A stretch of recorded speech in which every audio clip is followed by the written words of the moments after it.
Hello, and today I'll be taking a look at the LEGO Legends of Chima Bat Strike Speedorz. This is set 70137. I think these retailed at about $7.99. I actually managed to pick this one up for $1.50 though. It was on a shelf reduced, so it's like cheaper than a standard minifigure, and you get all the other LEGO thrown in as well. This one comes with blister.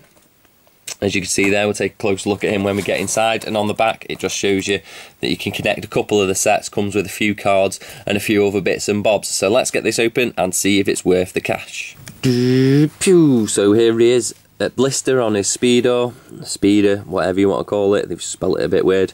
And here we go, it's got the wings on the back here. They are articulated, they do rotate up and down, which is okay. Underneath it's got a skid plate just to try and help it. And then on the side we've got a little bit of paintwork. Looks more like a dragon to me than a bat, but that's just the design and the usual big blue tyre that we've got going on there. If we look at blister himself, you can see that he comes with these wings as well, which just clip onto the back of this chest piece that he's got here. The head sculpt's quite nice, I do like the look of that.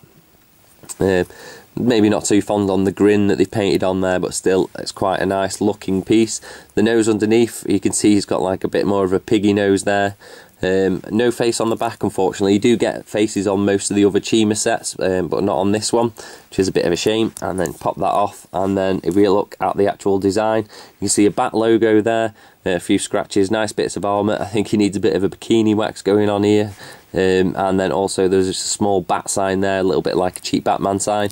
The legs look okay, spin it round, and then on the back you can see that there's just a few more bits of armour. I'm quite glad that they haven't tried painting any wings on there, and we've actually got them as a physical object rather than just being painted on, so that's quite nice.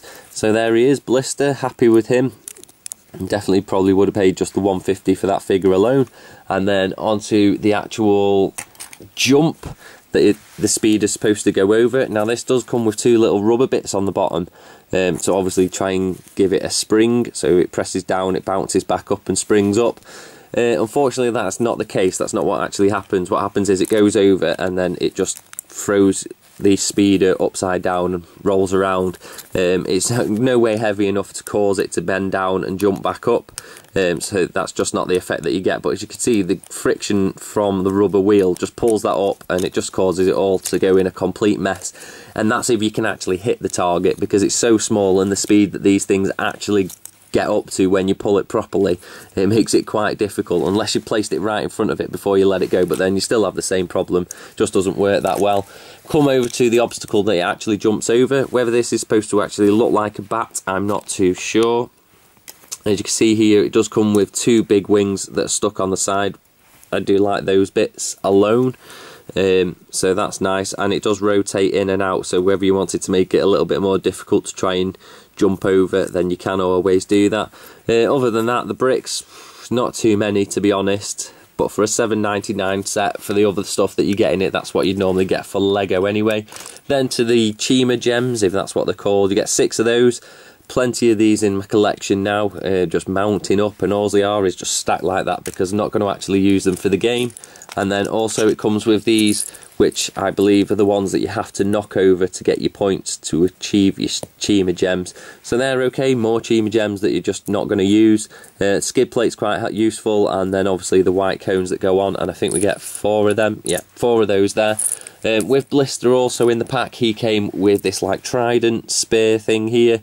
It looks okay, it just looks like a bit of a random mess of stuff all stuck together. Then it comes with a usual spear that we have seen before, and then his pull cord. He gets a nice purple one, and then the cards for actually playing the game. One there, one there, one there, one there, and one there. And I think they've done it in near enough all the sets now. They've just used the same picture, just zoomed in on one than the other. But that's them, probably won't be using them either. So all in all, £7. I do really like the blister figure. I wouldn't say that he's worth £7 alone. The speeder itself, it's one of those things that I just don't use myself in the collection, and the other pieces that go with it are a bit redundant as well. The wings are definitely useful in this, and the other bits are okay, I suppose, and definitely nice to have a big plate like that. All in all though, £7. I just don't know if I could justify it for this. So thanks for watching. Don't forget to like, comment and subscribe, and I'll see you next time for more Rawpain reviews. Marvellous.